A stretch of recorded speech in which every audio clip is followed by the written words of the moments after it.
Parliament then reconvene? It will be then for the Prime Minister to address the consequence of that declaration and to consider... What other consequence could there be? Well, the consequence could be that he goes to the Queen and seeks the recall of Parliament. He has other alternatives, you say, does he? Well, as I say, I have given a clear undertaking that the Prime Minister will respond by all necessary means to any declaration that the original prorogation was affected by any unlawful advice that he might have given for the purposes of the original prorogation. Can we take it then he wouldn't apply to have Parliament prorogued again? I'm not in a position to comment on that proposition at all, my Lord. That's why I'm personally very interested in what you say the effect is, because abiding by a declaration conjures up a number of possibilities. That will have to be addressed by the decision maker, my Lord.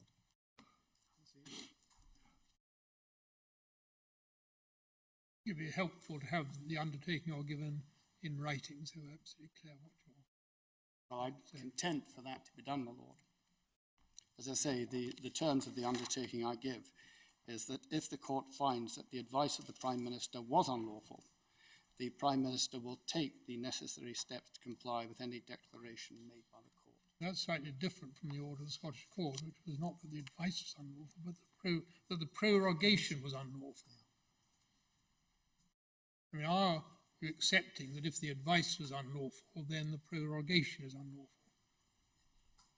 The position, as I understand it, is that the complaint from the petitioners is that the advice given to Her Majesty was unlawful, because the decision... Well, I understand that. Because the decision of Her Majesty to prorogue cannot be impugned. Well, for my part, it'd be helpful if between you and Lord Panic you can work out and give us a clear formulation of what you say you're prepared to undertake. Well, I'm content to speak to my learned friend Lord Panic to see if we can agree a formal draft in that sense. Without that, we would have to rule on your Bill of Rights point. Indeed, sir.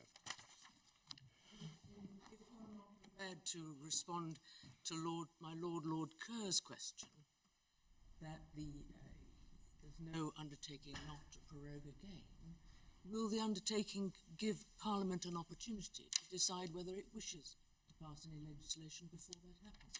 Well, my lady, it must be for the decision maker to consider the declaration made by the court and to ensure that he proceeds lawfully thereafter. Can I ask Lord Keane what the status is to be of the order in council granting prorogation? Well, or ordering prorogation. The order in council is the instrument by which the Lords Commissioners are engaged to prorogue Parliament, but it is merely an instrument for that purpose.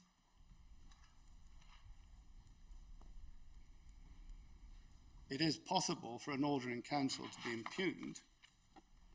I quite accept that, and there is authority for that proposition. Doesn't follow that all orders in council it can be impugned. Now, are you saying that its effect is spent? It would be spent in those circumstances, my Lord, yes, because the order in council directs the prorogation from a particular date to another particular date. Sometime between the 4th and 9th of September and the 14th of October of this year.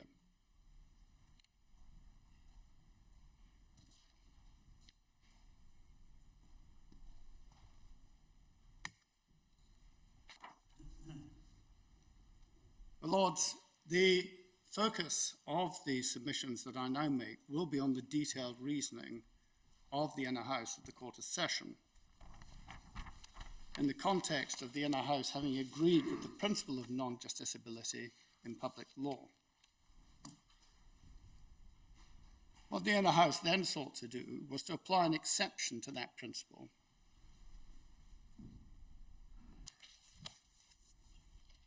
And I will submit that they then erred in the inferences which they drew from the circumstances of the case before them. And I would observe that these are inferences that the Lord Ordinary, who heard this case at first instance, was not prepared to draw.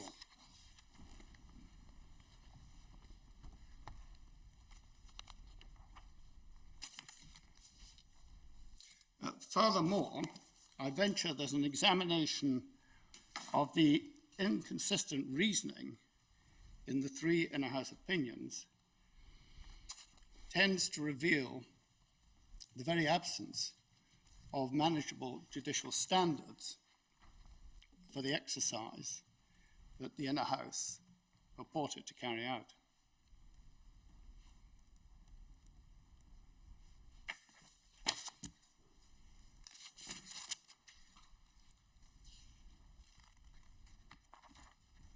The inner house sought to apply what they regarded as a proper purpose or improper purpose to the exercise of the prerogative of prorogation. Various terms were used in the opinions of the inner house: formal purposes, standard use, proper purpose, intended scope. But as we seek to set out in some detail in the written case at paragraph 87 through to 90, the prerogative of prorogation is not exercised for one or more limited purposes. And I would submit, for the reasons explained in the case at paragraphs 88 to 90, that an improper purpose doctrine or test has no sensible application to the exercise of the prerogative power of prorogation.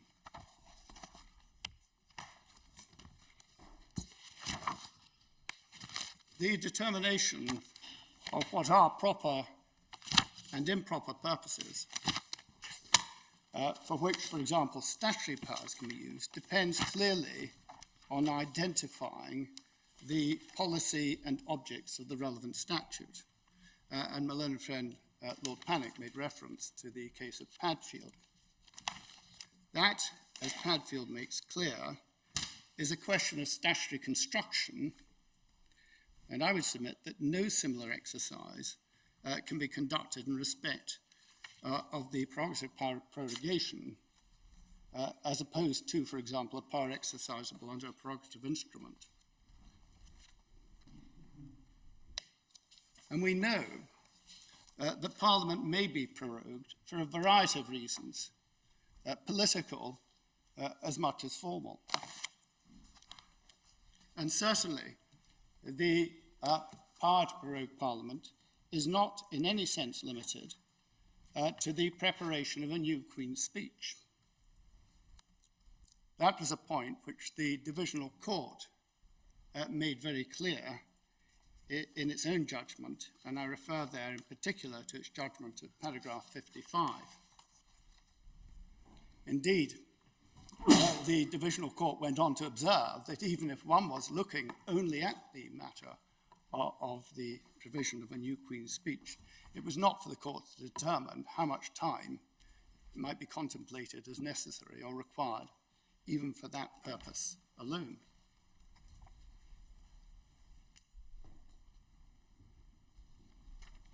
In the course of his submissions, my learned friend Lord Panic did not make reference, as I recollect, to the Prorogation Act of 1867. And I wonder if I could just draw that to the court's attention. It's in the Petition Authorities bundle at tab 48 and can be found at MS 2922.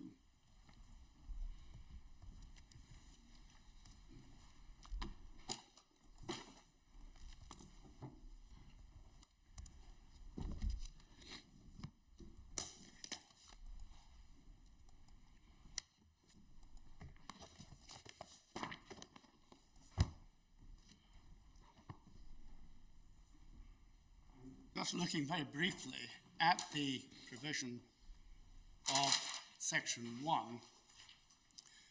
Whenever Her Majesty shall be pleased by and with the advice of the Privy Council of Her Majesty, in this context, of course, the Prime Minister or the Executive, to issue her royal proclamation to prorogue Parliament from the day to which it shall then stand summoned or prorogued, to any further day being not less than 14 days from the date thereof, such proclamation shall, without any subsequent issue of a writ or writ's patent or commission under the Great Seal of the United Kingdom, be a full and sufficient notice to all persons whatever of such royal intention of Her Majesty. And the Parliament shall thereby stand prorogued to the day and place in such proclamation appointed, notwithstanding any former law, usage, or practice to the contrary. But that isn't what happened in this case. That is not what happened in this case, but the point, milady, is simply this, that Parliament has made express provision that where Parliament stands prorogued, it may be prorogued for a further period of at least 14 days, by exercise of the prerogative. And that is not, on the face of it,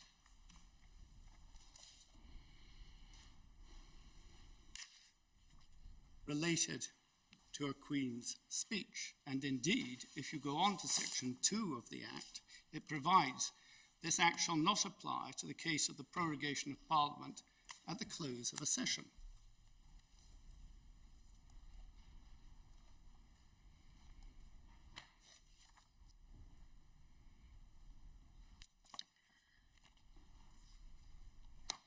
What was the purpose for the prorogation in this case?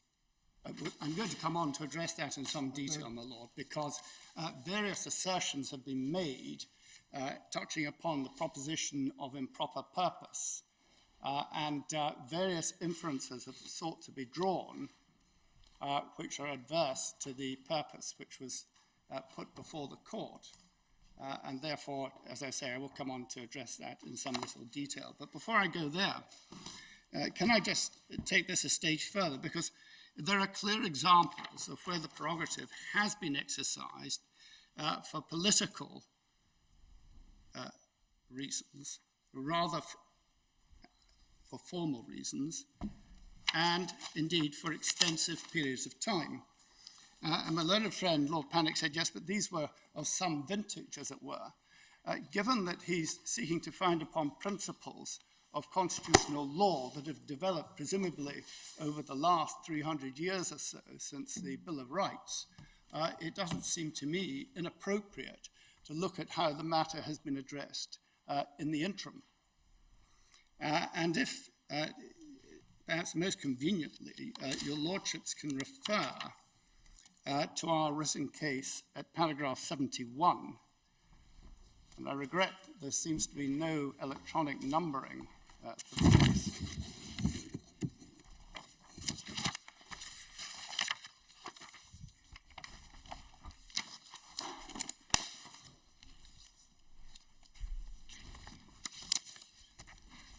And just put in context, at the beginning of paragraph 70, it's observed, in giving advice on prorogation, the Prime Minister will necessarily take into account matters that are political.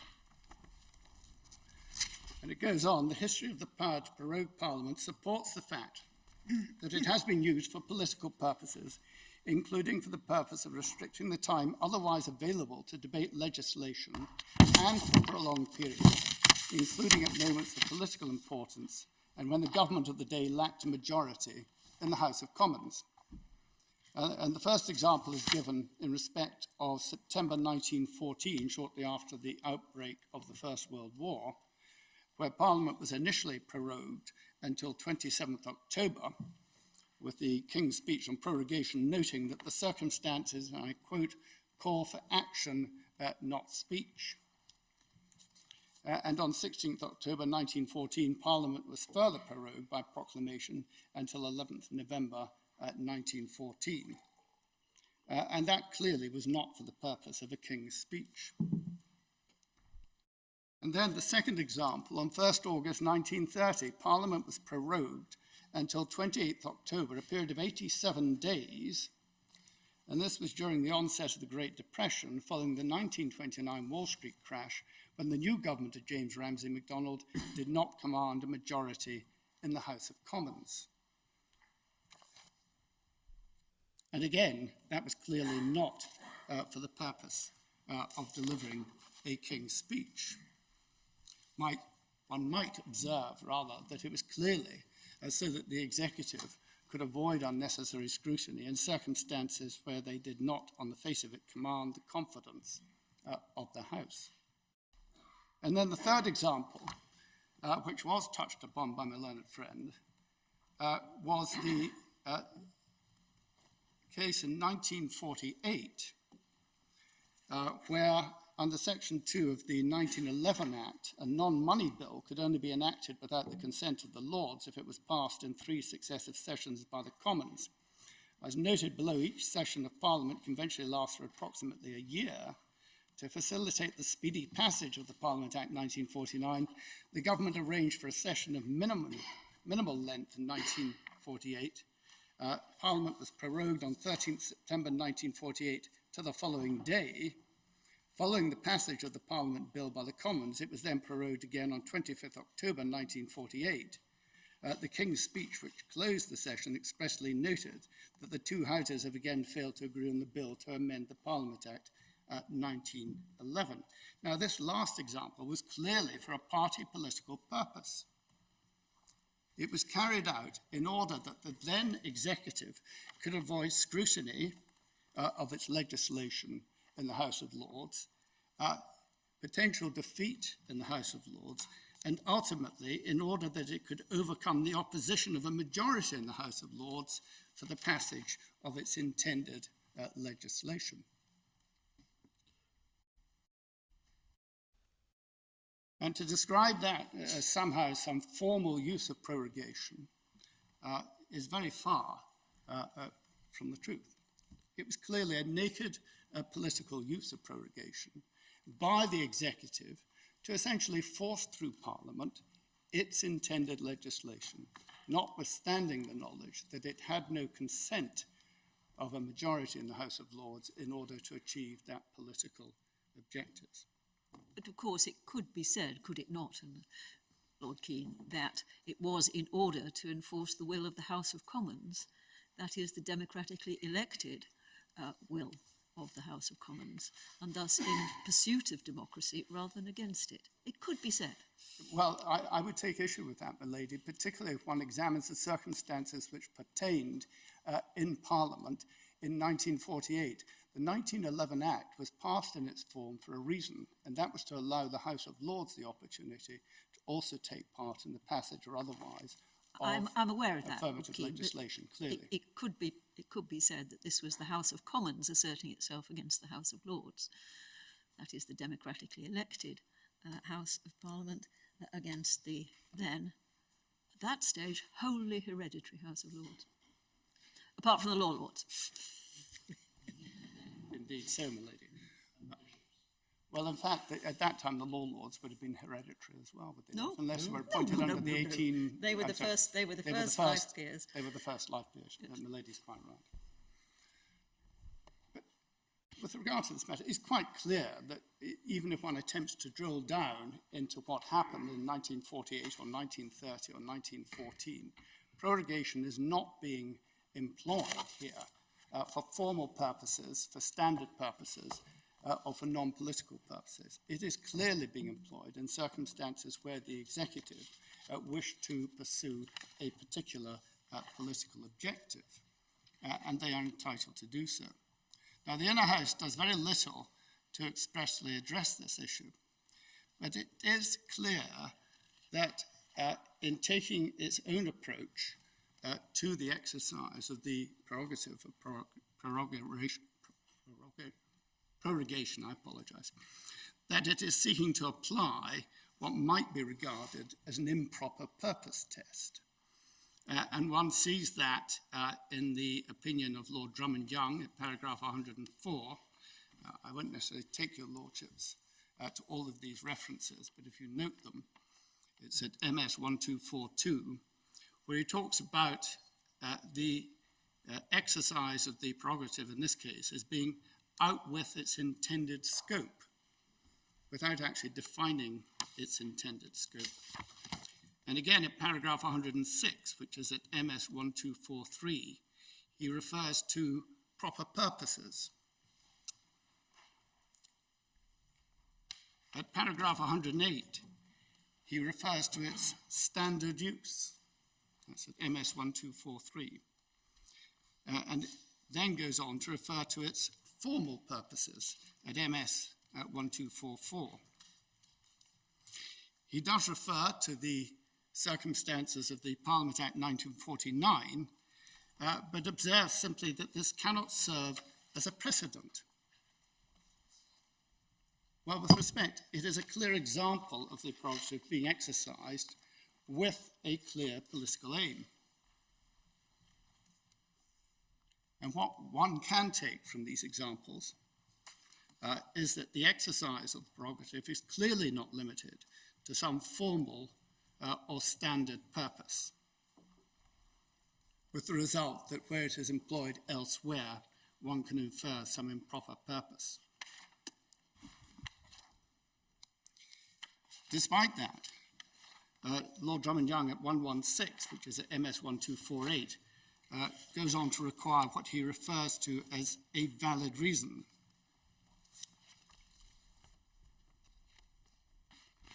Now, if the court requires a valid reason, then it would surely require to identify an invalid reason, and in particular, an invalid political reason, because it's quite clear that the reasons for seeking to exercise the prerogative or prorogation may be political rather than formal. And in the same vein, the Lord President at paragraph 50 of his judgment uses the language of, and I quote, legitimate political considerations. And again, if we go down that road, it will require the court to identify what is an illegitimate political consideration.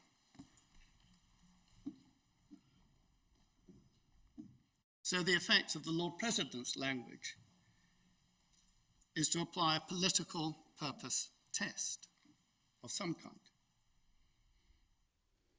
And then Lord Brodie, at paragraph 91 of his opinion, refers to what he termed egregious illegality as an improper purpose case.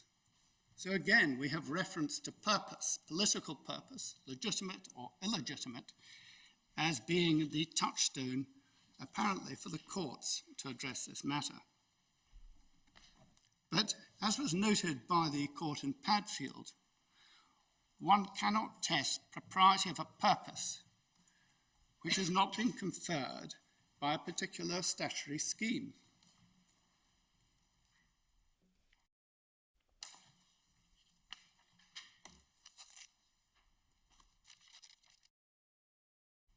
Because without a statutory scheme, you have no yardstick against which to measure whether the exercise is proper or improper. Well, say for example, honours were being granted on the basis of bribery and corruption. I don't imagine there's any statute that governs the award of honours. Would that not be, on any view, improper? It might be improper, but the remedy would lie in the political field and the other legal requirements with regard to bribery and corruption. But could it not be declared unlawful? Take my Lord's example. It appears to me that to do that, the courts would have to impinge upon the exercise of the prerogative in an area which is not justiciable, and therefore, no, it could not be declared unlawful by the courts. Unless it was a breach of the criminal law. Well, that's a different matter. If the matter was brought on the basis that there was to be a prosecution, then clearly the courts engage in that. If the matter was to be brought on the basis of a civil claim arising out of that. But in the context of the actual exercise of the prerogative, that could not be impugned. And indeed, it raises a point that was touched upon in the Inner House, because the court raised the question of what would happen if it appeared that the advice to prorogue Parliament had been secured by bribery. About the most extreme example that could be thought of. And in my respectful submission, the remedy for that would lie in regard to the penalties for bribery and corruption, and would lie in the political field in respect of those who'd engaged in it. But it would not render the exercise of the prerogative amenable to justiciability before this court. That would be to ignore the boundaries set out with respect to the separation of powers.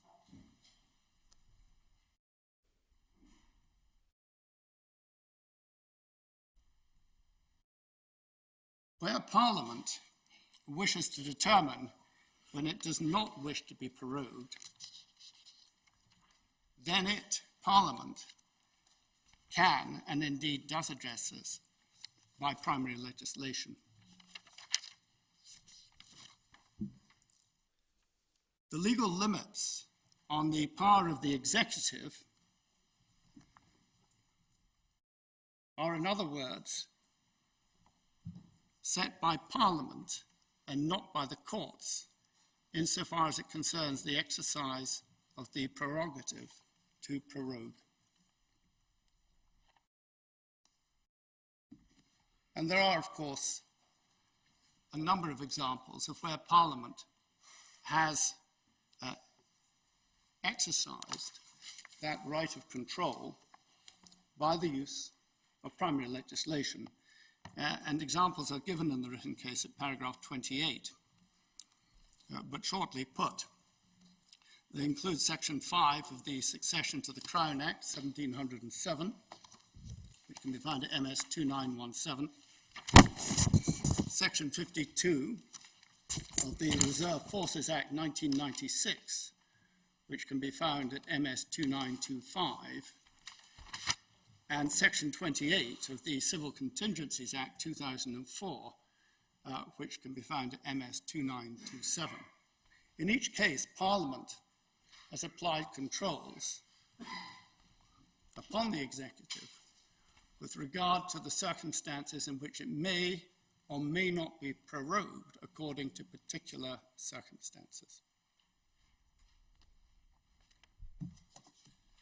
But of course, the most recent example of this can be found in section 3 of the Northern Ireland Executive Formation Act 2019,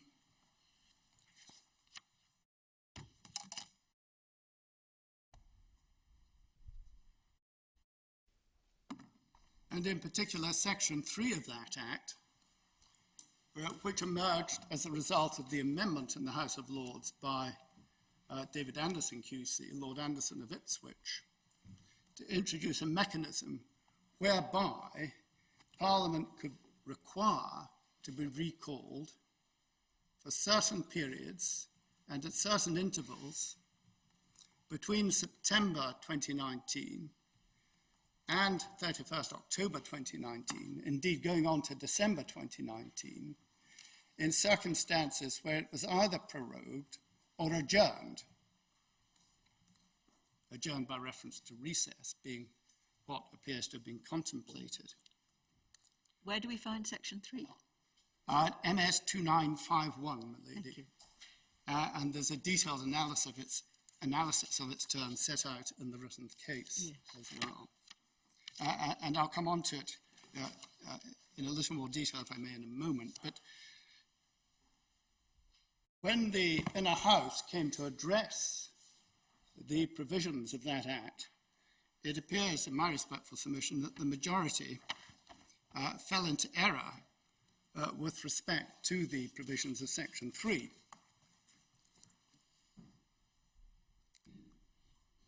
Lord Brodie, however, and this was at paragraph 72 of his judgment, which is at MS 1220, correctly held that the business which Parliament addressed when sitting pursuant to Section 3 would be for Parliament to determine, because it was going to sit for a period of 5 sitting days at certain intervals as a consequence of a report being required to be made to Parliament concerning the formation or otherwise of a Northern Ireland executive at Stormont.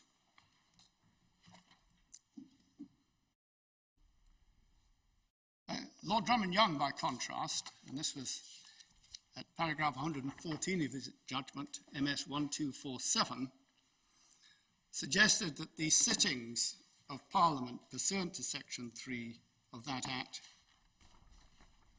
would be limited and related to the formation of an executive in Northern Ireland. There is, with respect, no such limitation in the Act, and indeed it might be difficult to conceive of circumstances in which Parliament would have to debate the non-formation of a Northern Ireland executive for 5 days. The Lord President took a similar view to that of Lord Drummond-Young, and at paragraph 56 of his opinion, at MS 1212, suggested that the Act was designed primarily to relate to the formation of a Northern Ireland executive. Now, I venture that Lord Brodie was clearly correct in this context.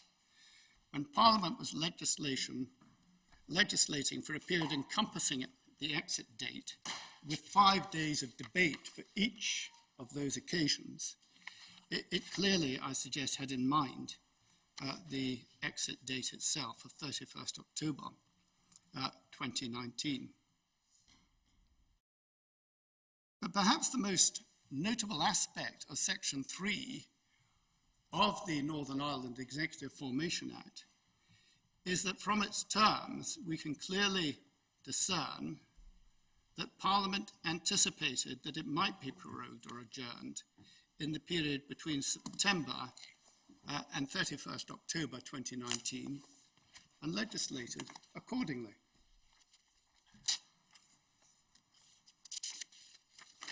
If Parliament had not intended or wished to be prorogued or adjourned for longer than the period specified in Section 3, then it could and presumably would have said so. But I venture that it is not for the inner house of the Court of Session to say to Parliament that over and above what Parliament has determined by primary legislation as to its sittings in that period, the Court considers that they should be sitting for longer.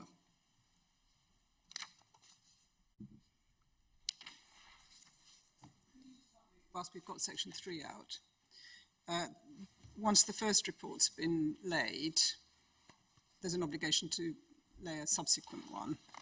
And in that circumstance, it has to be laid before each House of Parliament by the end of the day on which it's published. So there has to be by the 9th of October. Is there going to be another sitting for that to happen? I understand that the next sitting would be on or after 14th October. Because as I understand it, under parliamentary procedure, the report is deemed to be laid when Parliament returns. That wouldn't be within the period, would it? Well, that is the view, certainly, that has been expressed. There may be an alternative view, but that certainly is the view that has been expressed, that under parliamentary procedure, the report made would be deemed to be laid on the day Parliament returns. Thank you. But I'll take steps to check that. That would be helpful. Thanks. Well, it would have to be deemed to be laid on or before the 9th of October to comply with Section 3, subsection 5.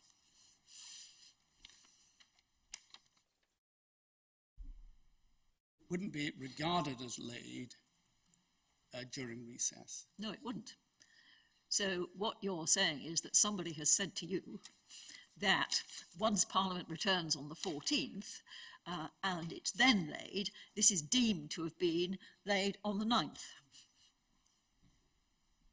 That's what you're telling us. No, I don't believe I am. I'm saying that where the statutory provision provides for the laying of the report, it may be produced on the 9th, but under parliamentary procedure, it will be regarded as having been laid on the 14th in order that the relevant... But the problem is that that doesn't comply with the timetable in the statute, because it has to be a report on or before the 9th of October, and then it has to be laid by the end of the day on which it's published. But it's the latter point, by the end of the day, as I understand it, and I will take steps to check this, but the report would be made on the 9th of October, but it would actually be regarded as laid when Parliament returned from recess.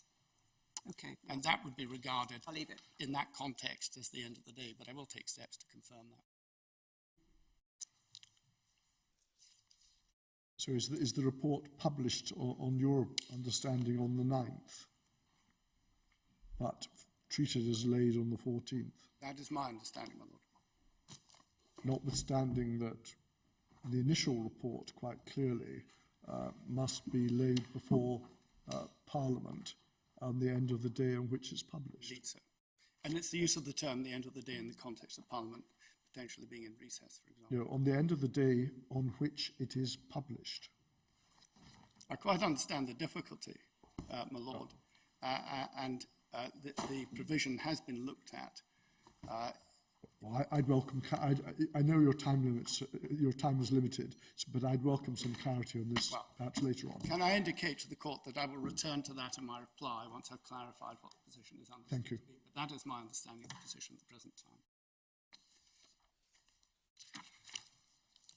The point that I seek to make in the context of Parliament having passed Section 3 of the 2019 Act is this. Parliament had the opportunity and the means to determine where and when it would and would not be prorogued or adjourned in the period from September up to, indeed, December of 2019. If Parliament had wished not to be prorogued or adjourned for any longer period in that period or in that time, it would have been able to address that matter itself by way of primary legislation. It did not do so. Subject to This the consent Act of the sovereign. came into force on the 24th of July. Was there any suggestion from any official source on the 24th of July of any intention to prorogue Parliament over a period which included the 9th of September? Milady, No, sorry, 9th of October. Milady, that must have been anticipated because that explains the wording that was employed in Section 3 of the Act. But Parliament clearly anticipated that it might be prorogued or adjourned over that period. That is the whole purpose of Section 3. If we are prorogued or if we are adjourned, then we demand to be recalled. And that is the mechanism that Parliament determined should apply. If there had been no contemplation in anyone's mind of Parliament being prorogued or adjourned, it is difficult to conceive of how Section 3 would have emerged into the Northern Ireland Executive Formation Act. The latter being what might be termed a convenient vehicle for the amendment that was introduced in the House of Lords in order to introduce what is now Section 3 of the Act. But what I say is it is quite clear from the terms of Section 3 that Parliament did contemplate that it might be prorogued or adjourned during the relevant period. That must be the case. If one proceeds on the premise that there was inaction by Parliament, when action could have been taken, what is the significance of that? Well, the significance is this, that if and when Parliament does not wish to be prorogued by exercise of the royal prerogative, Parliament controls that process by means of primary legislation. The issue is determined by Parliament. It is not determined by the courts. Parliament having determined the issue by using primary legislation, we now have the court coming forward and saying, notwithstanding this, we in turn wish to overlay your primary legislation with a requirement that Parliament should sit for longer. And I say that's a simple intrusion into the position of Parliament, and it's a decision that does not respect the separation of powers. Is it not possible that Parliament did not anticipate in July that there would be a prorogation of 5 weeks? Well, I'll come on to the period of the prorogation in a moment, if I may, my lady, but assuming that was the case, when Parliament was sitting at the beginning of September, it then proceeded to pass the European Withdrawal No. 2 Act, which determined that essentially the executive should not proceed to exit the European Union without a deal and should instead secure an extension. And if at that stage Parliament considered that it needed to ensure that it would not be prorogued or adjourned for a longer period, it had the means to do so. That bill passed Parliament in 2 days. So whether it be the Northern Ireland Executive Formation Act in July or later, the legislation that formed the European Union Withdrawal Act No. 2, the fact is that Parliament had the means to secure whether it would or would not be prorogued or adjourned during a period up to and including 31st October. Parliament exercised its ability to set the limits on the power of the executive to use the prerogative to prorogue Parliament. And having set those limits, it is not in my submission for the courts to overlay that primary legislation with their own views to when Parliament might or might not sit. That is to intrude over the boundaries of the separation of powers. There are more than adequate mechanisms to determine limits upon the exercise of the prerogative of prorogation, but they are exercised by Parliament using primary legislation.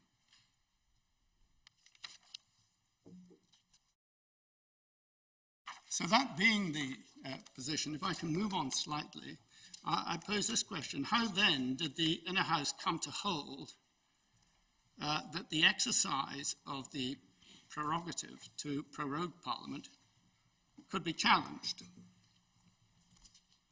As I noted earlier, the majority, namely the Lord President, get some water, and Lord Brodie, recognised the principle of non-justiciability founded upon the subject matter test.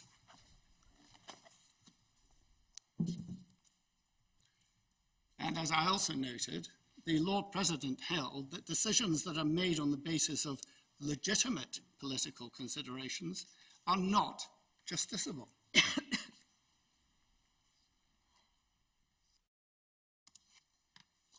Lord Brodie suggested that justiciability could depend upon the particular circumstances of an individual case.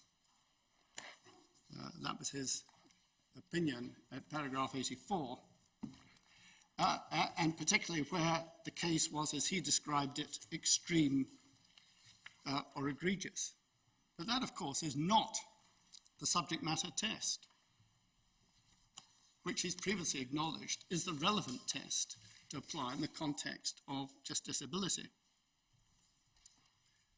The subject matter test is applied by reference to the nature of the power, not the facts of the individual case.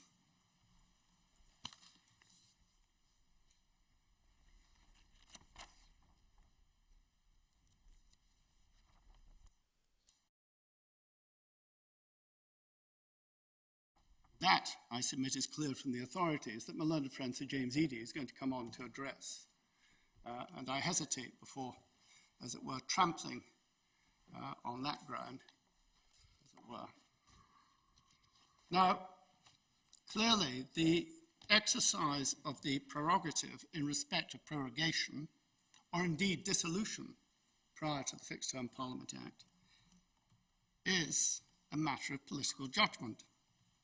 And one cannot dismiss the position with regard to dissolution simply because of the emergence of the Fixed Term Parliament Act. Again, if my learned friend Lord Pannick is praying in aid a constitutional tradition that embraces principles that have essentially emerged over 300 years, then I believe we're entitled to look at what has happened during that period. And one thing that has clearly emerged is the belief by the courts that the matter of dissolution of Parliament is preeminently not justiciable. Now, of course, I accept matters have moved on since Lord Roscoe spoke in GCHQ, but that remains a constant theme. It has always been identified as one of the paradigm examples of non-justiciability. And one cannot dismiss that simply because of the Fixed Term Parliament Act. And the Fixed Term Parliament Act, of course, in turn, at Section 6, expressly preserved the prerogative of prorogation. Now, if, as the Lord President suggests in his opinion at paragraph 50, such a power is only non-justiciable when based on legitimate political considerations, how is the court going to be equipped to decide what these are, or indeed what they might even be? In my respectful submission, the Lord President has nakedly entered the political arena by going down this particular road. Isn't he saying there are political considerations which offend the law, rather than some political considerations are legitimate and some aren't? In my respectful submission, he is quite clear. He uses the term legitimate political considerations. Yes. And that therefore raises the question of what are illegitimate political considerations, and how is the court equipped to judge the difference between a legitimate political consideration or an illegitimate political consideration? It starts, I suppose, by being told what the consideration is. Absolutely, and I'm going to come on to that in a moment, my Lord, and deal with that in a little detail, if I may. But let us go back to the principles. The Lord President accepts the principle of non-justiciability based upon the subject test. But he says the tipping point is that applies where a decision is based on legitimate political considerations. And I just underline that the court is not equipped to decide what is a legitimate political consideration and what is an illegitimate political consideration. And the matter is not really taken any further by Lord Brodie, where he suggests that the test is one of egregiousness. Again, no judicial standard is being provided. What is egregious in that context? What is shocking to one politician may be very less than shocking to another. Then at paragraph 51 of his opinion, which is at MS 1209, the Lord President sought to rely on what he termed, and I quote, the good governance principle. But again, what is this? If anything, it is a political aspiration. By what legal test do the courts purport to determine what is good as opposed to bad governance?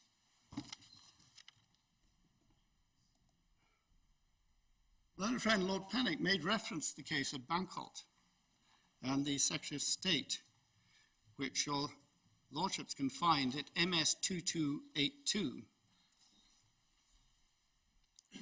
I have it in the authorities bundle for this appeal at authority tab 32. I appreciate that these cases appear in more than one place, which is less than convenient, but I hope Milady will bear with me. The important thing is that they appear at all and that somebody can tell us where to find them. Well, indeed. That's the only important thing. Well, it's helpful if you stick to the bundle for the Inner House appeal, because they are much more easy to deal with. Well, My difficulty is that in preparing my speaking note, I've had regard to the bundles that I had available to me, and those were the bundles in the Scottish Appeal. Well, But that's the helpful one. Volume 2 in the Miller Appeal, tab 23, I think is Bancourt number 2. That's where we looked at it before. But in that case, the majority of the court held that the Crown's prerogative power to legislate for peace, order and good government imposed no justiciable limitation on that power. And I would take the court in particular to the judgment of Lord Roger of Earlsferry at paragraph 109,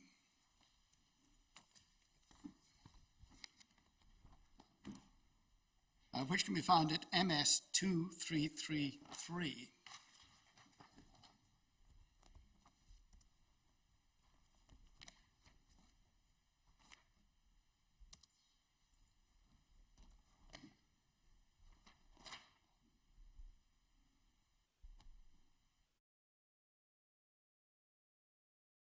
And it's in paragraph 109, towards the end of the page.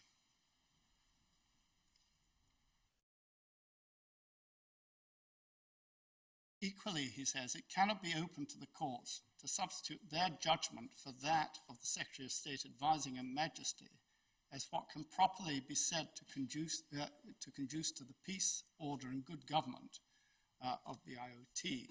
This is simply because such questions are not justiciable. The law cannot resolve them. They are for the determination of the responsible ministers rather than judges. In this respect, the legislation made for the colonies is in the same position as legislation made by Parliament for this country, as the High Court of Australia pointed out. In both cases, the sanction for inappropriate use of the legislative power is political, not judicial. The difference, and it is of course very important, is that orders in council are made without the concurrence of Parliament or of any other representative legislature, and so the political control is less direct. That lack of direct political control over them may well be considered undesirable in today's world. If so, the appropriate remedy is for Parliament, not for the courts, to get involved in scrutinising the substance of such orders in council. And again, Lord Carswell, at paragraph 130, MS 2340. Before we move on from 109, isn't Lord Rogers' point really predicated on what he says at the start of 109? He's making a very technical point about the scope of the powers to legislate for peace, order and good government, the governments in the territory, that being equivalent to a full legislative discretion as Parliament would have. It's not one which the judges, the courts can test. No, It's not in just the same way that we wouldn't test an act of Parliament. That's purely political. But I thought that the case that we're dealing with here is not dealing with an exercise of legislative authority, but of some other prerogative authority, not legislative in character. Indeed so, but I cite Lord Roger in that context and in addressing the issue of how, if at all, the courts could address themselves to the matter of good governance, which is the term used by the Lord President in this context. Yes, thank you. And to the same effect, essentially, as Lord Carswell, and I'll simply give the reference at paragraph 130C, which can be found at MS 2340.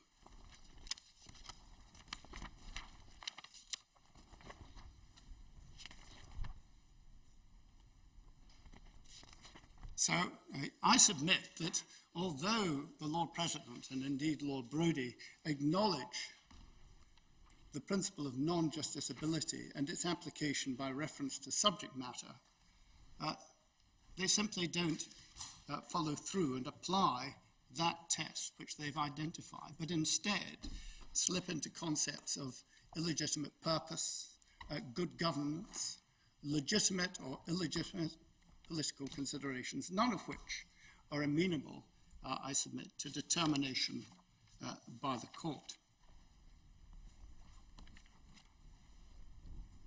But that brings me on to the question raised by Lord Kerr, which is directed to the circumstances in which, in this case, the Inner House felt that they could identify a purpose in respect of the prorogation.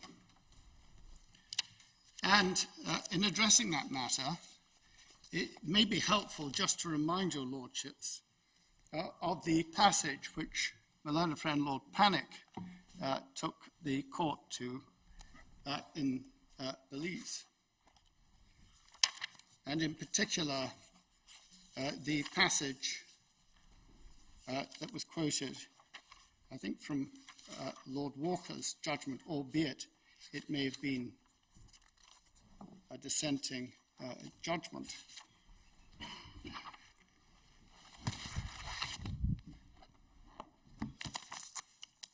And it's found in the case of Das, which he took the court to. I have it at MS 3566.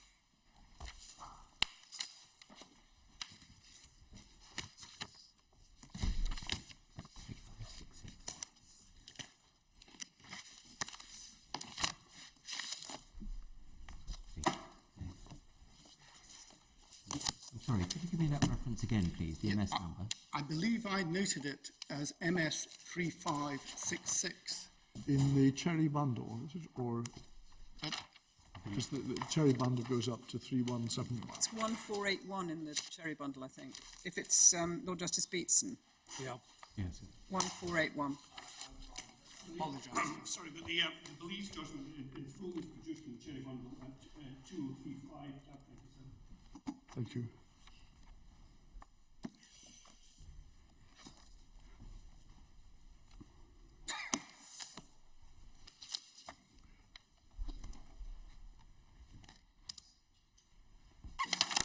Sorry, Lord King, which one do you want us to look at? Well, I'd be happy to find either of them.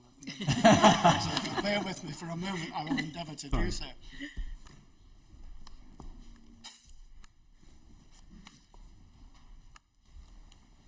Yes, I'm sorry, it's tab 13 in the Scottish bundle, beginning MS 1481 as observed. But going to 3566, which is the internal pagination,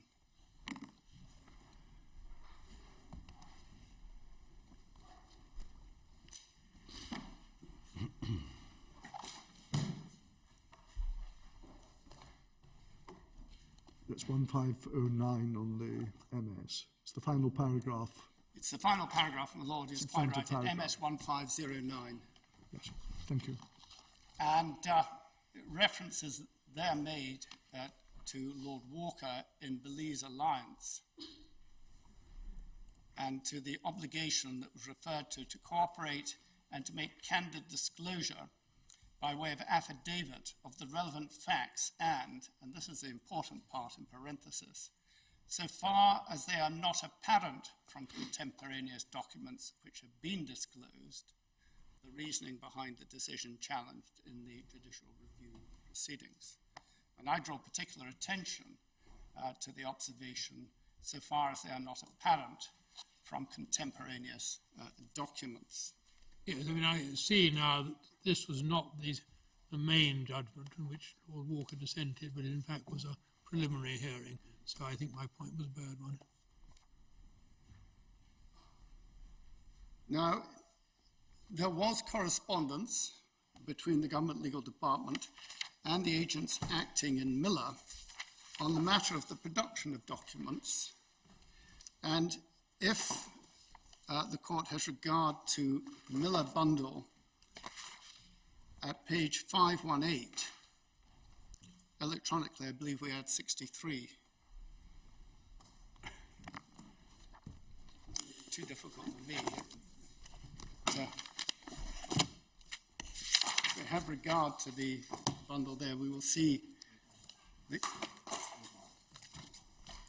581, I'm advised.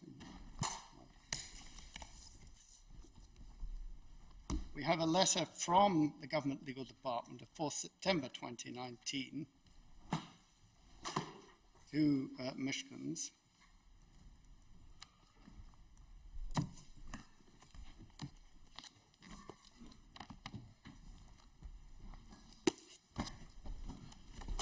I'm so sorry, completely my fault.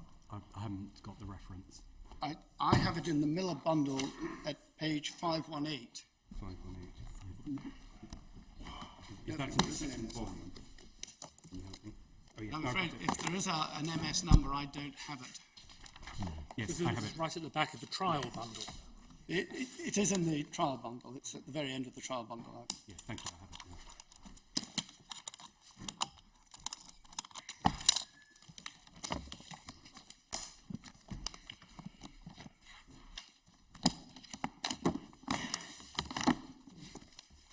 And in that letter, which was sent in response to correspondence about the witness statement provided in this case and the disclosure that had been given, it said that we are satisfied, having reviewed matters in consequence of that correspondence, that it was properly made clear by GLD that thorough searches were required for information relevant to this claim, and so on. And then towards the end, for the avoidance of doubt, we consider that the reasons for the decision can properly be derived from those contemporaneous documents recording what was communicated to and by the Prime Minister, and especially the Cabinet Minute, and we have seen nothing to suggest that that is not so. Finally, in relation to the redactions made to the documents disclosed, we have nothing to add to the reasons given in the witness statement. We will take whatever steps the court may consider appropriate, remaining as we do concerned to assist the court in whatever way we can, and we have considered and reconsidered the duty of candour.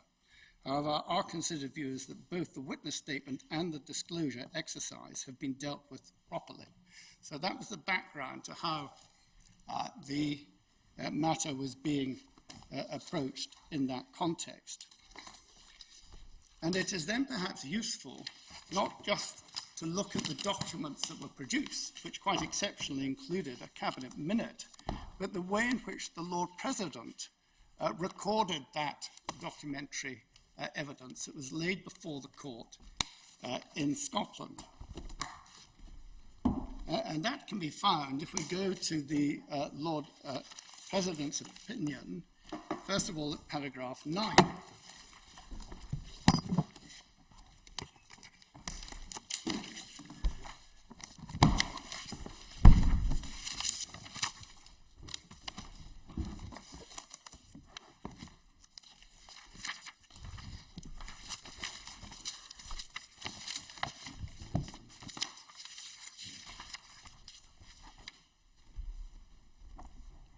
Your Lordships have that.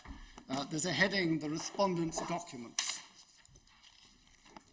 And it says that on the eve of the hearing before the Lord Ordinary, the respondent produced a number of documents relative to what happened within the government. The first is a memorandum dated 15th August from Nicky de Costa, the Director of Legislative Affairs within the Prime Minister's office, to the Prime Minister. This reads as follows, and if I could just quote from the summary: the current session is the longest since records began, and all bills announced as part of the last Queen's speech have now received royal assent or are paused awaiting carryover into the next session. This makes it increasingly difficult to fill parliamentary time with anything other than general debates. As a new Prime Minister, there is an expectation that you will set out a refreshed domestic programme, and it would be natural to do so when the House returns in the autumn. As the first week's business in September has already been announced, I recommend dedicating the second to wash up on bills such as R&R. We would then prorogue sometime between the end of Monday 9th September and Thursday 12th September, allowing for the long-standing conference recess. I'll return to that point in due course, and return on Monday 14th October with the state opening of Parliament. And then the recommendation, are you content for your PPS to approach the Palace with a request for prorogation to begin with the period Monday 9th September and Thursday 12th September, and for a Queen's speech on Monday 14th October? Can I just ask this matter of information? In the first sentence of the paragraph, where it says that all bills announced as part of the last Queen's speech have either received royal assent or are paused awaiting carryover into the next session. Yes, at the end of a session, it's possible for bills to be carried over so that they don't fall at the end of the session. Yes, I appreciate that. So does that mean that the prorogation of Parliament imminently was anticipated? Well, I think what it means is that at this stage, prorogation of Parliament is being contemplated because the session of Parliament has run for nearly 2 years. Yes, I mean, why would you pause a bill to await carryover unless you're anticipating imminent prorogation? I'm just asking. Simply because if you're at the point where the session is 2 years long, and there's a question of whether or not you're going to go into recess or prorogation, you would consider what you're going to do with the bills. In other words, you would have to take formal steps to carry them over, or they would fall. Can I go on to paragraph 10, where the Lord President quotes under the heading Political Considerations from the same document. Finally, politically, it is essential that Parliament is sitting before and after EU Council. MPs and peers must be in a position to consider what is negotiated and hopefully pass the withdrawal agreement bill. If there is no deal, they need to have an opportunity to hear what you have to say and respond accordingly. And then at paragraph 11, the Lord President, understanding these documents, observed, the memorandum noted that in modern times, prorogation was usually less than 10 days, although there were longer periods for up to 21 days since 1980. Although the planned prorogation would be 34 days, the expected conference recess of 3 weeks would mean that only 1 to 3 days would be lost in the week commencing 9th September and 4 in the week commencing 7th October. There was no record of the House of Commons sitting in late September or early October since the start of the 20th century. I should say that up until 2002, the summer recess of Parliament always extended into October to cover the conference period. In 2002 and 2003, Parliament returned for a period of a few weeks at the beginning of September and then went into conference recess. That practice ceased, but then recommenced in 2010. And since then, as I understand it, Parliament has come back after the summer recess for 2 or 3 weeks at the beginning of September and then gone into the conference recess.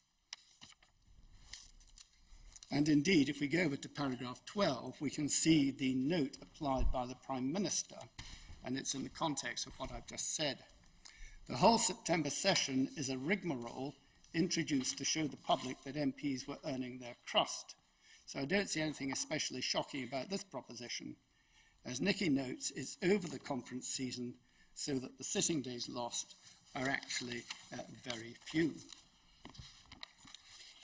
And then the Lord President went on to consider the further documents, and I'm not going to read them out at length at this stage, but essentially the fourth document was a redacted cabinet minute dated 28th August 2019,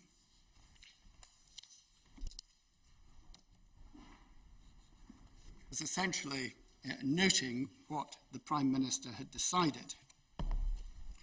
And at paragraph 15, the Lord President noted that this said, this timetable gave Parliament ample time to debate Brexit in the period before the October European Council on 17th to 18th October, and again in the run-up to the UK's departure date on 31st October.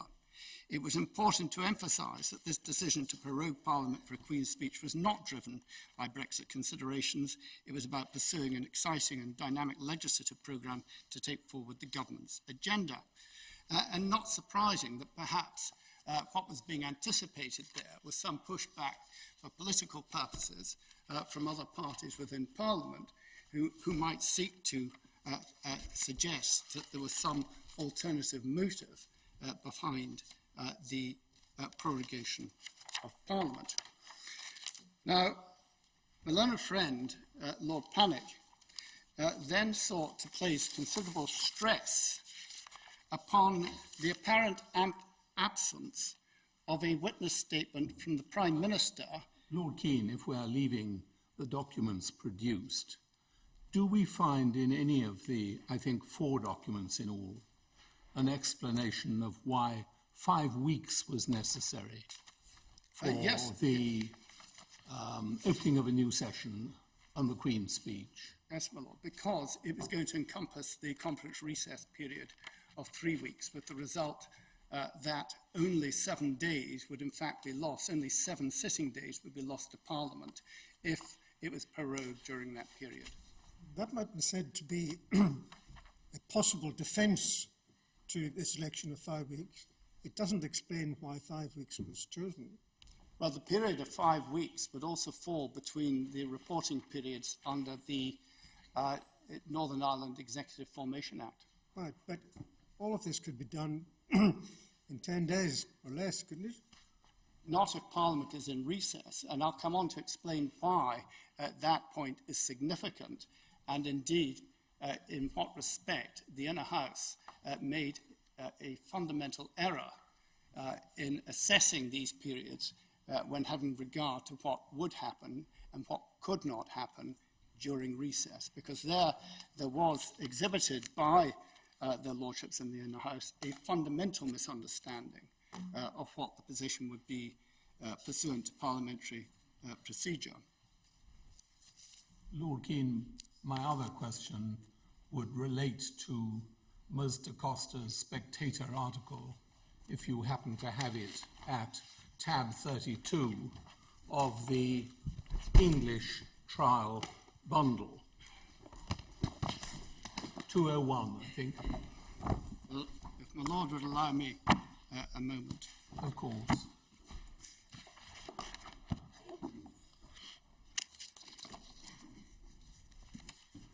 We're told this Spectator article is dated 29 June, and the important headline of Ms. da Costa's piece is, "Will Parliament be able to stop the next PM leaving without a deal?" And obviously one highlights in particular the last sentence of the second paragraph. "We've already seen this game played out with prorogation, admittedly a nuclear option."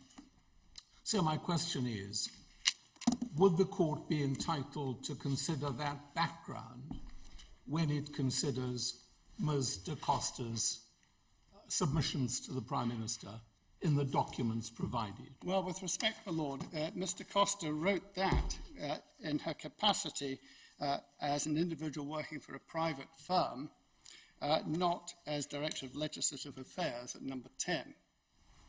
So it seems to me that it would be perfectly appropriate for her to speculate in her private capacity as to what Parliament could do, might do, and indeed there are other articles referred to by the Lord President at paragraph 7 of his opinion, where it was mooted, for example, in the Daily Telegraph, that if Parliament was prorogued up until or beyond 31st October, then it wouldn't be able to prevent a no-deal Brexit. Now, we know that never happened, and we know that, in fact, Parliament legislated expressly to address the question of our exit from the EU on 31st October without a deal. But I'm sure one could go through any number of media articles, political blogs, and others during this period when a great deal of speculation was going on. But what we are looking at here are the concrete reasons which were given to the Prime Minister and acknowledged by the Prime Minister for the purposes of this prorogation. And in my submission, the documents themselves speak for themselves. They don't require a witness statement, albeit it was contemplated by my learned friend Lord Pannick that this might have given the opportunity for the Prime Minister to be cross-examined upon the matter of prorogation. But having noted that those documents were there, what is perhaps most surprising is the way in which the Inner House departed from the circumstances disclosed in those documents and sought to infer some alternative, sometimes referred to as clandestine, purpose. But before coming on to address that, I should also just notice the point made by the Lord President about the absence or otherwise of a witness statement, because my learned friend Lord Panic made some placed some considerable weight upon this. If you could turn to paragraph 55 of the Lord President's opinion.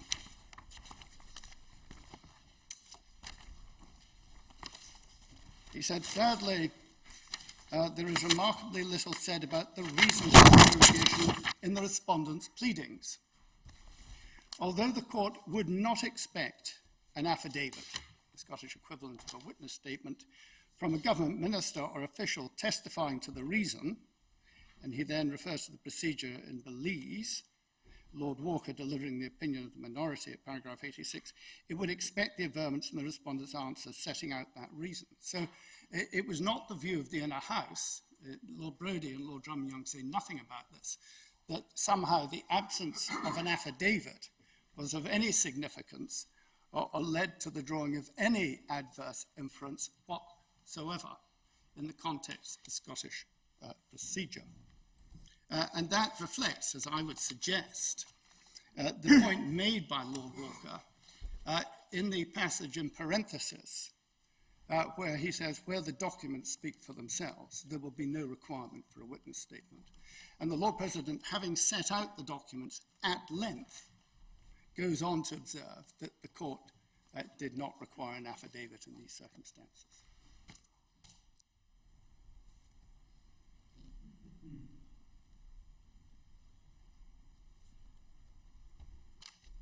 But what the Lord President did was to determine, notwithstanding the terms of the document or documents, that the particular circumstances pointed to a true reason which could then be impugned. That was the term he used, true reason, at paragraph 53 of his opinion at MS 1210.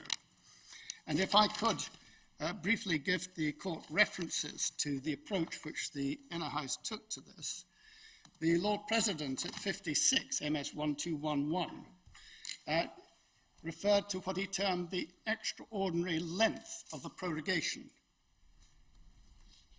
And he put that in context. He said the extraordinary length, 5 weeks, not 7 days. Lord Brodie referred to the lengthy period of prorogation at paragraph 90, MS 1234. Lord Drummond-Young refers to the same matter at paragraph 122, MS 1252, and said no rational explanation for the length of prorogation had been given. But with the greatest of respect, such an explanation had been provided, and is indeed provided for in the documentation, and had been recorded by the Lord President in his opinion at paragraph 11. Namely, that because the prorogation would cover the conference recess period, the number of sitting days lost would be up to 7. Why did it need to cover the conference sitting? I'm just going to come on and elaborate upon that, if I may. But the point I make at this stage, how can the court draw an inference of improper motive in the face of that evidence?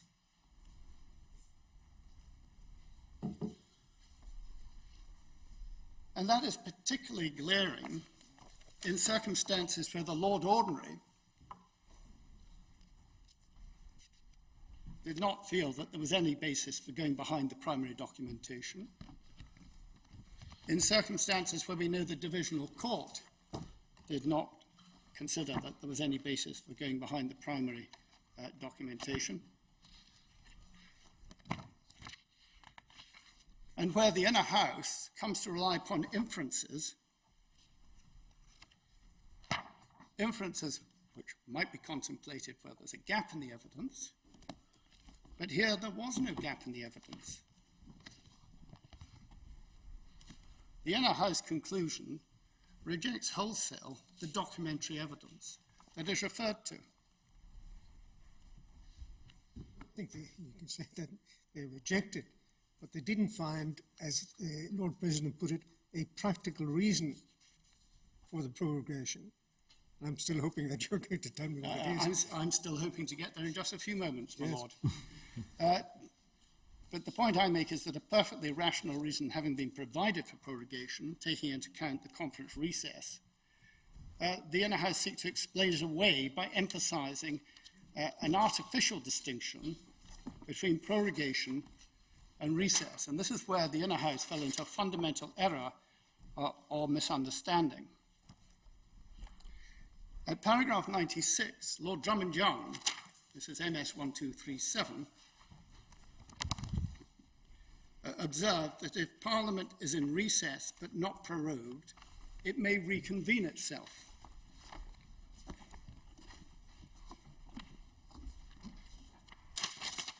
At paragraph 107, lest there be any doubt about this, MS 1243, he said that recess can be revoked by Parliament at any time. At paragraph 119, he said of recess, Parliament can resume sitting at any time. That's MS 1250. And then the Lord President, at paragraph 56 of his opinion, MS 1212, Parliament, when in recess, may recall itself. And then Lord Brady, perhaps a little less explicit, at paragraph 91, MS 1234, said Parliament has a right to sit if it wishes to.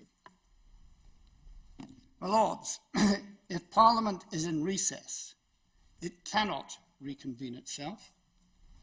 It cannot revoke recess. It cannot resume at any time, and it cannot recall itself.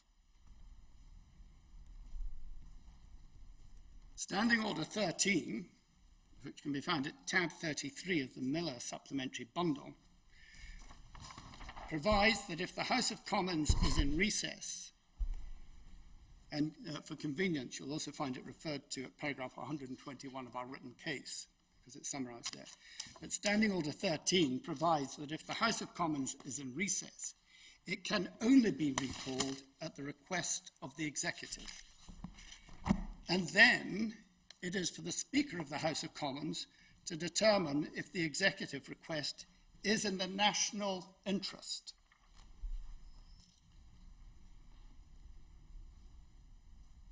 Interestingly, the standing orders for the House of Lords are rather different. Standing Order 17 of the House of Lords provides that the Speaker can recall Parliament.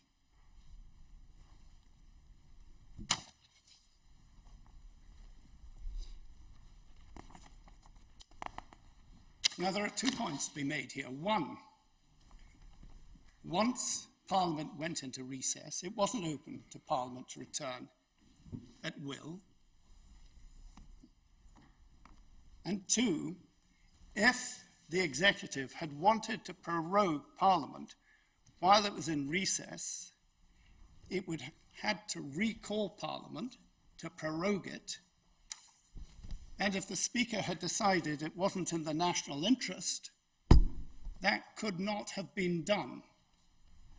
And therefore, prorogation would have been delayed until after the conference recess period, which ran for about 3 weeks, into and including the first week of October.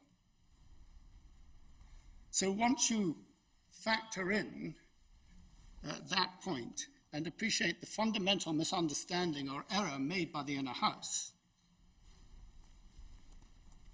you can go back to what the Lord President said at paragraph 11 of his opinion.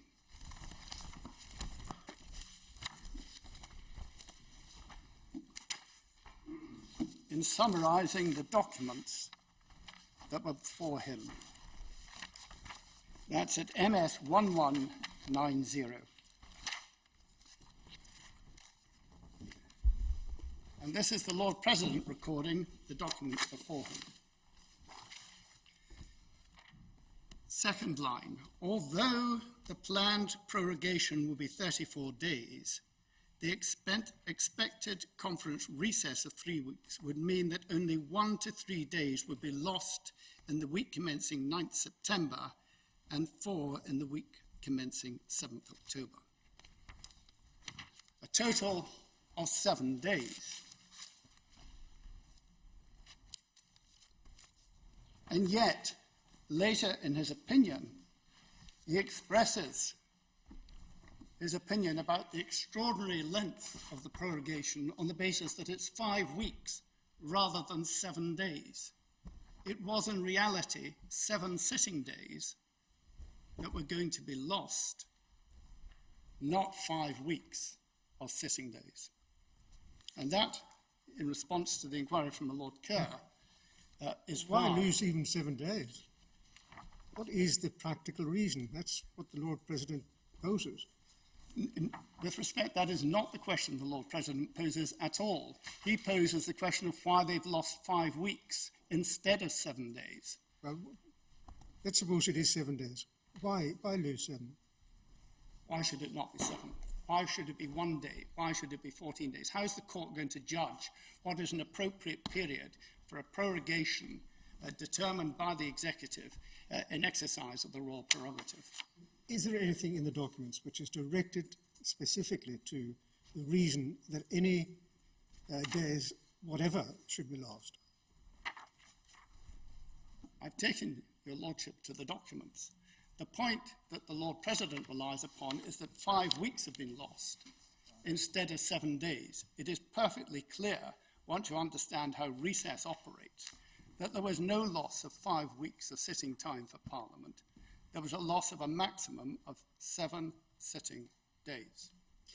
Can you help me with some really basic practical questions? Could Parliament have decided not to go into recess? Theoretically, yes, although there was no record of it not being in recess during this period since the beginning of the 20th century. But the theory is it could have decided not to, in which case the number of days lost would have been the larger number that we've been looking at. If it had decided not to go into recess. But as I say, there was no record of it not having done so. Second question, really practical question. Could it have been a prorogation from the date after they came back from the recess? Would that have, that would still have worked, wouldn't it, in terms of They would have had to wait until it had returned. It was contemplated that its return would be after the first week in October, so you would go into prorogation, and even if you limited the prorogation to a few days, you'd be returning on about the 14th of October, which is the end date of the prorogation that was actually granted. But it could have been a prorogation from that later date and still achieved the 14th of October. It could still have achieved the 14th of October, but Parliament would have been in recess for the preceding 3 weeks. Well, let me be careful. The House of Commons would have been in recess. Yes, the House of Commons and the House of Lords don't go into recess at the same times, necessarily. They sometimes Sometimes coincide, they do and sometimes they don't. but they don't necessarily coincide. And if, for example, the House of Commons decided not to go into the conference recess, but the House of Lords did, Parliament couldn't pass primary legislation anyway. No, but the committees would be able to But continue. committees can function during recess. To what extent they do when people are away at parliamentary conferences may be an issue of fact, but they could, and written questions could be submitted during recess. But Thank not you very much prorogation. indeed. Those are both important forms of accountability. They are forms of accountability, but given the speed with which the committees operate, I question whether, during a period of 3 or 4 weeks, one was going to see a startling change in the operation of a committee. But questions would be Well, questions could be submitted, written questions could be submitted, and we would be responded to in writing. But that's the extent of it during recess.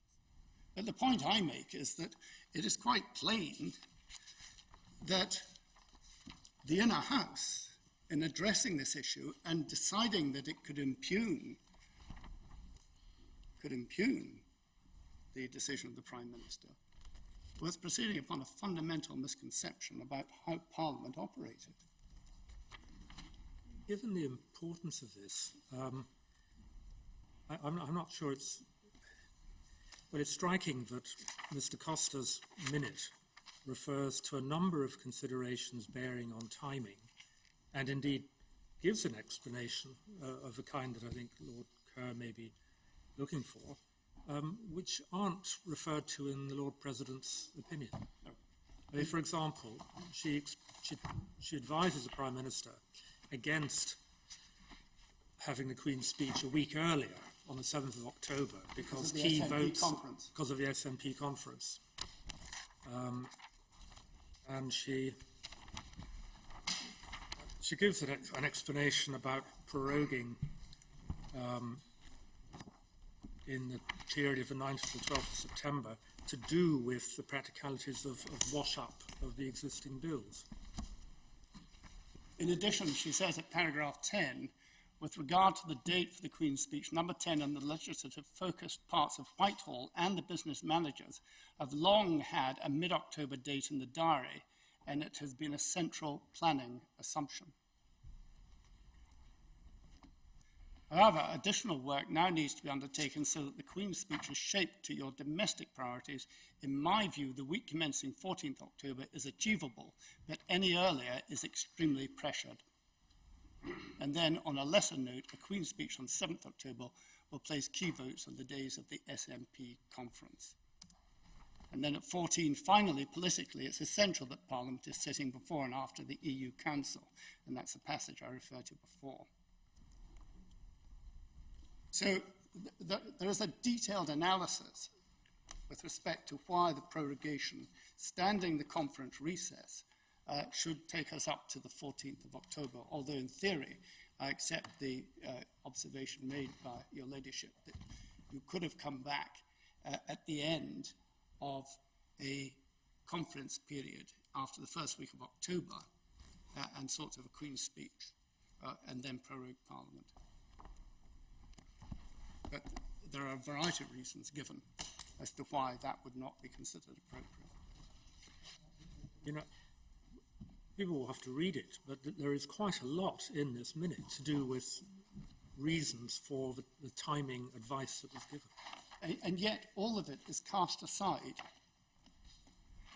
by the inner house in place of an inference which isn't required because the documents speak for themselves, and in circumstances where they didn't consider it necessary that there should be any additional affidavit or witness statement to speak to the documents, which were plain on their face for the reasons that we've just considered. And yet, I've mislaid where Mr. Costa's memo is. Could you please remind me? I'm sorry. I believe it's 317 in the Miller bundle. 317. In the trial bundle. And electronically, if you've got the Miller memory stick, which I haven't. Yes, thank you. 381. MS 381. I was looking for it in that bundle, but I mislaid it. Thank you so much.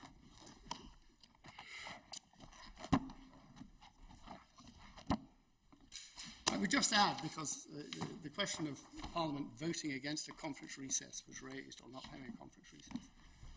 That's a matter of fact that was not explored. I do notice that there are a number of members of Parliament who are parties to the Scottish action, and the first petitioner provided 3 affidavits on various dates.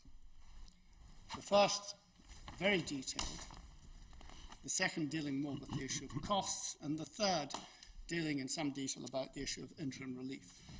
And having examined those affidavits, I can find no hint or suggestion that Parliament would not have gone into conference recess.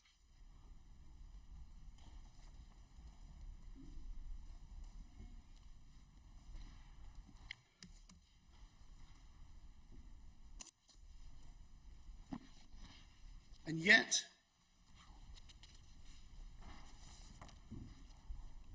Lord Brodie was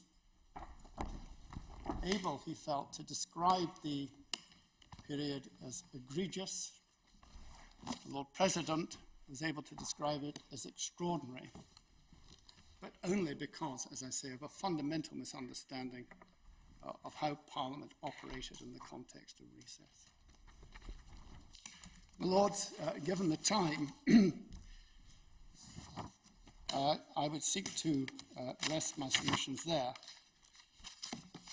In my respectful submission, it is appropriate that the interlocutor of the inner house should be recalled. And in any event, even if the court were to be against me on that, I would submit that it should recall part 4 of the interlocutor for the reasons which I sought to give earlier.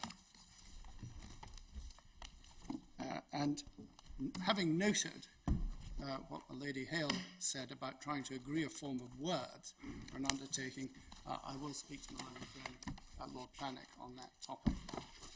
And see if And we no can doubt to produce- those instructing you.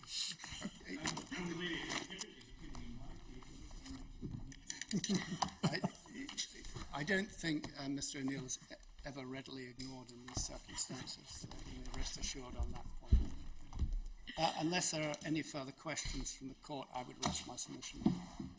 I'm most obliged. Thank you very much indeed, Lord Keane. Mr. Webster? Well, with congratulations to everybody for the precision of their timing, the court will now adjourn and look forward to hearing from you, Sir James, tomorrow morning at 10:30.